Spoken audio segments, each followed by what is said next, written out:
Hello and welcome to the home of the Ghost Owl, and we're continuing our Warhammer The Old World Vampire Count faction focus.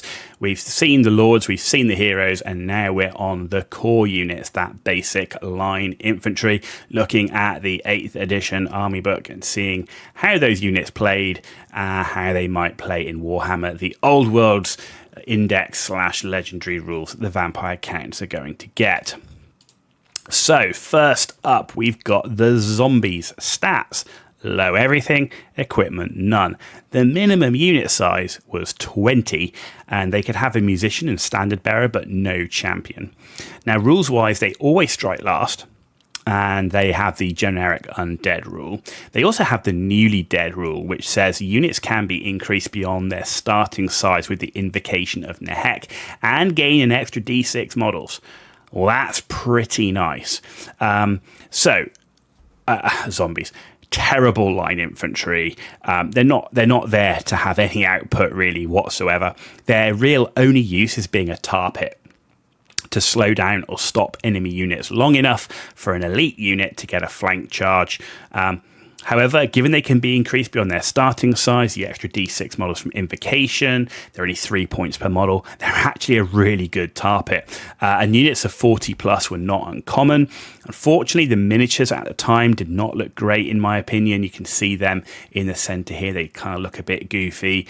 The newer ones from Age of Sigmar are a bit better. The only thing is they're supposed to be newly dead. There's a lot of sort of growth stuff coming off them that don't make them look so newly dead. There are many third-party options for zombies. However, if you're looking for something and these options don't work for you, I think Games Workshop has always kind of had a thing with zombies. I do prefer the Age of Sigmar ones, but they're still not my favourite zombies in the miniature market. But overall, zombies worth having at least one unit, a great tar pit, and very easy to resurrect quite a lot of these. Next up, Skeleton Warriors. I mean, that's the core baseline of a Vampire Counts army. As you'd expect, low everything, though slightly better than zombies. Equipment-wise, they do get hand weapon, light armor, and shield in their points, and they can equip spears for free. The unit size is 10. They get full command, including a champion. Special rule is just a basic undead one. Now, this was my go-to core unit. I didn't use Crypt ghouls due to the theme reasons, and they're also a Crypt ghoul is double the points cost of a skeleton.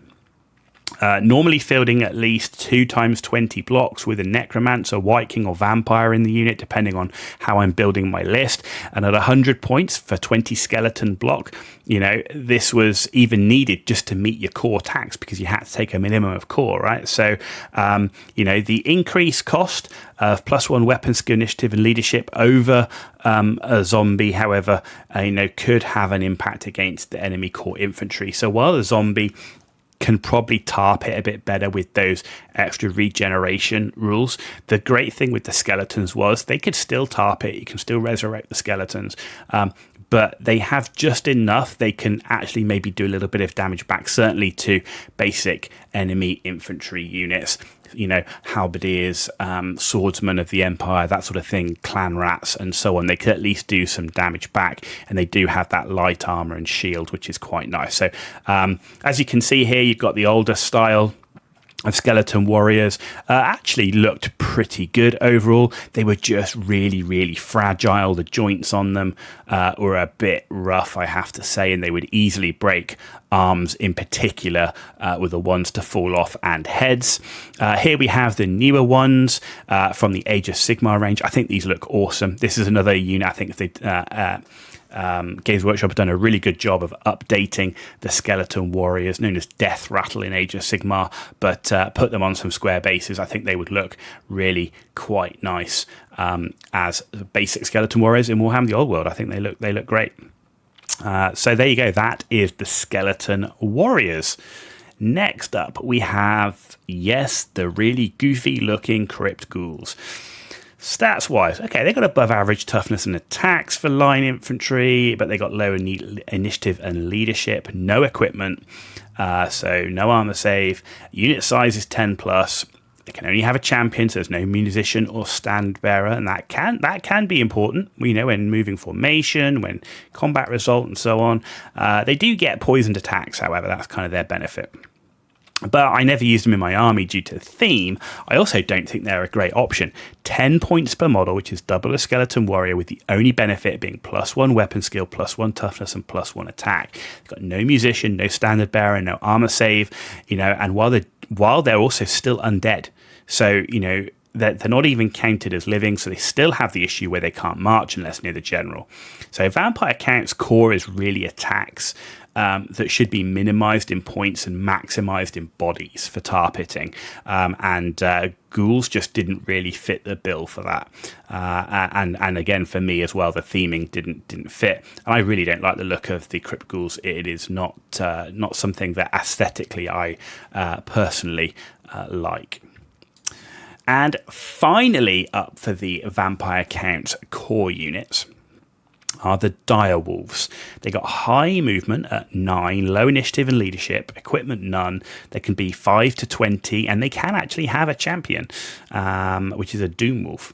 Special rules wise, they get undead as normal. They do get Vanguard, which is nice, and they also get Slavering Charge, which is they get +1 strength in the charge, which is quite nice.